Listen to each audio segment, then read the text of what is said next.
Yang pertama, saya menemukan banyak sekali orang di Indonesia tidak mau tahu dan tidak tahu tentang Masjid Aqsa. Sehingga mereka bisa dikatakan minim sekali menghubungkan antara doanya dengan Masjid Aqsa ini atau memohon kepada Allah agar memberikan kemenangan kepada mereka. Dari sisi lain, juga media banyak sekali membesar-besarkan permasalahan sehingga umumnya kaum muslimin takut untuk datang ke sana. Takut karena ada keributan, takut karena tidak ada keamanan. Saya perlu menyampaikan jemaah sekalian bahwasanya memang betul Palestina sedang dijajah oleh orang-orang Yahudi. Semoga Allah memenangkan mereka. Sebagaimana dulu Indonesia dijajah oleh Jepang. Tapi kaum muslimin di Indonesia pada saat itu hidup. Mereka bertransaksi, mereka makan, mereka sekolah. Tapi ada penjajah dan mereka berusaha melawan. Begitulah keadaan saudara-saudara kita di sana. Dan mereka tetap makan, mereka berumah tangga, mereka berdagang, mereka bersekolah, semua lagi dijajah. Kita sebagai umat Islam harus menyadari bahwasanya mereka saudara kita. Nah, kita harus tentu menolongnya dengan doa, dengan harta dan juga dengan jiwa kita. Dari sisi lain, selain memang dasarnya di sana muslimin sedang tertindas dan mereka punya dua alasan yang sangat mutlak kenapa mereka harus mempertahankan diri mereka di sana, dan juga kenapa kita harus membantu mereka. Pertama, karena Islam, mereka muslim. Tidak mungkin orang Islam membiarkan saudaranya tersakiti. Nabi SAW mengatakan orang muslim seperti satu jasad. Kalau satu luka, sedikit luka maka akan membuat seluruh tubuh itu demam. Wajar kita memikirkan saudara kita di sana dan kita tidak bisa menerima penjajahan itu. Alasan yang kedua, karena memang asli penduduk Palestina yang sedang dijajah sekarang, mereka orang asli penduduk suku Finiki dan suku Kanaan. Ini dua suku Arab yang asalnya ada memang di Palestina, penduduk aslinya. Jadi selain mereka muslim mempertahankan karena agama mereka dicoreng, maka mereka juga penduduk asli. Orang-orang Yahudi yang datang itu tiba di Palestina pertama kali pada saat memang Musa alaihissalam keluar dari Mesir, selamat dari Fir'aun lalu masuki Palestina. Itu pertama kali orang Yahudi menginjakkan kakinya di Palestina. Jadi sebelumnya sudah ada dua suku asli turunan Arab yang dulunya beragama Kristen. Pada saat suku Romawi atau kebangsaan Romawi berkuasa, setelah datang Umar bin Khattab di tahun 14 Hijriah menguasai Palestina, maka pada saat itulah umat Islam menguasai wilayah itu dan seluruh masyarakatnya masuk Islam kecuali sebagian kecil yang tetap beragama Nasrani. Jadi ada alasan secara agama kenapa kita harus membela mereka, kenapa kita harus mengetahui beritanya, baik secara penduduk juga secara hubungannya dengan hukum syar'i, berhubungan dengan masalah Masjid Aqsa. Masjid Aqsa ini saudaraku, selain penduduknya memang muslim yang harus kita bela, punya fadilah yang banyak dilupakan oleh kaum muslimin. Yang pertama adalah Masjid Aqsa, masjid yang pertama, masjid kedua yang dibangun setelah Masjid Haram Mekah. Disebutkan dalam riwayat Sahih riwayat Bukhari bahwasanya Abi Dzar radhiyallahu anhu bertanya kepada Nabi SAW, ya Rasulullah, masjid manakah yang paling pertama dibangun di muka bumi? Kata Nabi SAW, Masjid Haram Mekah. Kemudian Abi Dzar bertanya, apa lagi ya Rasulullah, masjid yang mana lagi setelah itu? Kata beliau SAW adalah Masjid Aqsa. Dan Aqsa ini artinya jauh. Disebutkan dalam surah Isra, Allah berfirman di ayat pertama, A'udzubillahi minasyaitonirrajim, Subhanalladzi asra bi'abdihi lailan minal masjidil haram ilal masjidil aqsa alladzi barakna haulah. Maha suci Allah yang telah memperjalankan hambanya Muhammad sallallahu alaihi wasallam dari Masjid Haram Mekah ke Masjid Aqsa, masjid yang sangat jauh. Karena pada saat itu jaraknya antara Masjid Haram dan Masjid Aqsa kalau menunggangi kuda tercepat sebulan. Jadi sangat jauh yang telah kami berkahi di sekitarnya.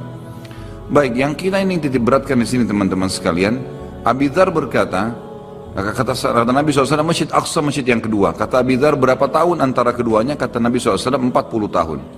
Artinya dia masjid yang kedua. Hadis yang kedua menyebutkan dalam fadilah Masjid Aqsa adalah hadis yang masyhur, yang sahih, di mana Nabi SAW juga riwayat Bukhari bersabda, tidak boleh orang mengunjungi masjid secara khusus kecuali 3 masjid. Masjid Haram Mekah, masjidku ini di Madinah, masjid Nabi SAW, dan juga Masjid Aqsa. Jadi masuk di dalamnya masjid Aqsa ini. Juga dalam hadis berhubungan dengan masalah itikaf, kata Nabi SAW, itikaf yang paling afdal ada di 3 masjid. Di masjidku ini, di masjid Mekah yang ada Ka'bah, dan masjid Ilya atau masjid Aqsa. Fadilah yang lain adalah hadis Nabi SAW yang berbunyi, Abi Dzar berkata, kami telah berselisih, kami sedang berdiskusi di antara sahabat-sahabat Nabi di masjid Nabi SAW di Madinah, lalu kami berkata satu sama yang lain, mana yang lebih afdal ya, solat di masjid ini atau solat di masjid Aqsa? Maka Nabi SAW keluar lalu berkata, solat di masjidku ini 4 kali lipat dibandingkan masjid Aqsa. Hadis ini berarti menjelaskan masjid Aqsa 250 kali lipat dibandingkan tempat lain, karena masjid Nabawi 1000. Lalu kata Nabi SAW, tapi ketahuilah sebaik-baik tempat sholat adalah Masjid Aqsa. Sebaik-baik tempat sholat adalah Masjid Aqsa. Dan akan datang nanti satu waktu, ini seakan-akan Nabi SAW menceritakan tentang keadaan sekarang. Seseorang yang tinggal di sana tidak memiliki tanah lagi kecuali senilai dengan tali sendal mereka. Tali sendal mereka. Dan mereka tetap mempertahankannya karena ingin melihat Baitul Maqdis. Seperti menceritakan tentang keadaan muslimin sekarang. Lalu kata Nabi SAW, ketahuilah tanah sekecil itu pun di masjid di sekitar Baitul Maqdis, sekitar Masjid Aqsa, senilai dengan tali sendal, artinya sangat murah. Tali sepatu kalau kita beli sekarang anggap 10.000 rupiah. Senilai itu pun tanah kita milikin di sana karena ingin melihat Baitul Maqdis, kata Nabi SAW, lebih baik daripada dunia dan seluruh isinya. Ini fadilah yang jarang orang dengar, gitu kan? Mestinya tahu kalau di sana itu mempertahankan tanah sebersih seperti tali sendal saja sudah lebih daripada dunia dan seluruh isinya. Ini sudah satu hal yang luar biasa. Hadis yang lain juga berbunyi, kata Nabi SAW, waktu ditanya oleh Maimunah radhiyallahu anha, istri Nabi SAW dari turunan Yahudi Quraidah, ada yang mengatakan, hamba sahaya Nabi SAW. Dia mengatakan, ya Rasulullah, beritahukan kepada kami tentang Baitul Maqdis. Kata Nabi SAW, sholatlah kalian semua ke sana. Karena sholat di sana sama dengan 1000 dibandingkan tempat lain. Hadis ini lebih kuat daripada tadi 250 kali lipat. Karena itu hadisnya hasan, ini hadisnya sahih. Berarti dari hadis ini, kata ulama hadis, menandakan kemungkinan besar Masjid Nabawi itu adalah 4000, bukan cuma 1000. Karena kalau kita berpegang juga pada hadis tadi, sholat di masjidku ini 4 kali lipat dibandingkan Masjid Ilya atau Masjid Aqsa, berarti menandakan dikuatkan dengan hadis yang kedua 1000 ini di Masjid Aqsa, berarti Masjid Nabawi 4000, atau memang dasarnya Masjid Aqsa dan Masjid Nabawi sama 1000. Ringkas cerita dia punya fadilah, kata Nabi, karena sholat di dalamnya sama dengan 1000 dibandingkan tempat lain. Kata Maimunah radhiyallahu anha, lalu bagaimana dengan orang yang tidak mampu ya Rasulullah, tidak bisa ke sana? Kata Nabi SAW, dia minimal menyumbang minyak untuk menerangi Masjid Aqsa. Jadi orang zaman dulu pakai minyak untuk nyalakan api. Minimal menyumbang minyak, karena siapapun yang menerangi Aqsa sama pahalanya dengan sholat di dalamnya. Ini nggak ada di Masjid Haram, ada di Masjid Nabawi fadilahnya. Ada yang lebih agung lagi fadilah yang luar biasa, adalah hadis Nabi SAW yang berbunyi, dan ini hadis sahih. Kata Nabi SAW, pada saat Sulaiman alaihissalam selesai merenovasi Masjid Aqsa, karena yang bangun kakek kesekiannya Ibrahim alaihissalam, datang keturunannya yang keberapa, kemudian Sulaiman, namanya Sulaiman, Nabi Sulaiman alaihissalam, beliau membangun Masjid Aqsa, dan beliau berkata, kata Nabi SAW, setelah Sulaiman membangun Masjid Aqsa, beliau meminta 3 hal.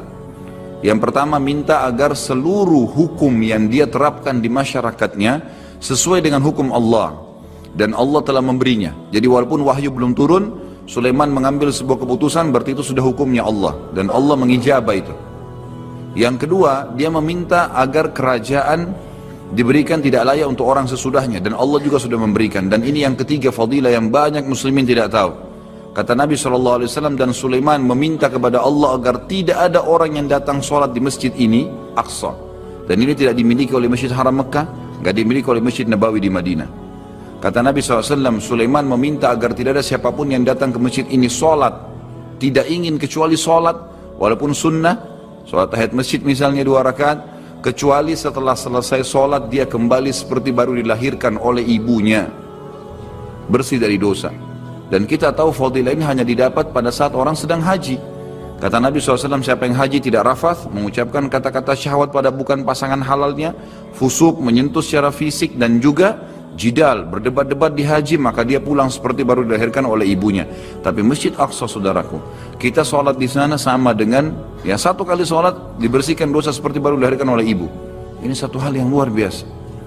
Jadi kalau ada kesempatan, kunjungin.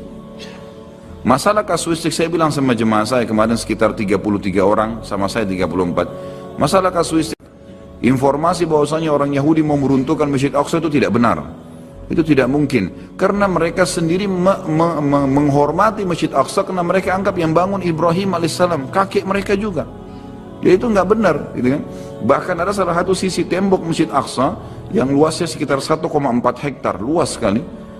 Itu ada satu dindingnya, di situ dijadikan sebagai tembok peratapan oleh orang-orang Yahudi. Tiap hari mereka datang menangis, ya, menangis mengeluh di tembok itu. Kebodohan tentunya, tapi ini terjadi. Jadi mereka bukan merubuhkan, malah mereka mensucikan tempat itu. Mereka mensucikan. Dari sisi lain, pada saat kita masuk, kita bisa sholat di sana mendapatkan fadilahnya. Kita bisa bertemu dengan saudara kita Muslim, dan pada saat kami datang luar biasa mereka menyambut dengan sangat hangat. Imam masjidnya Syekh Yusuf menyambut kami, dan sempat kami diajak ke madrasahnya, diterangkan tentang kegiatannya. Kemudian juga ada banyak kelompok muslimin yang sedang sholat, bertemu pada saat berpapasan, ditanya dari mana.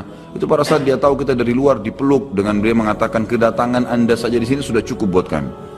Ini sudah sebuah motivasi yang luar biasa, karena Yahudi nggak mau kita masuk ke sana banyak-banyak. Kalau orang banyak yang masuk, maka makin banyak, makin menguatkan jiwanya kaum muslimin. Kedatangan saja. Dan ternyata saudara kita dari Turki yang sangat paham ini. Turki sekarang membuka penerbangan satu minggu bisa 3 pesawat. Berarti 1000 orang muslim Turki masuk ke Aqsa setiap minggunya. Dan waktu ditanya oleh orang kita, orang Indonesia yang masuk cuma 40-50 orang sekali datang. Ini kenapa kalian datang ke sini? Mereka bilang kami tidak mau kehilangan masjid ini.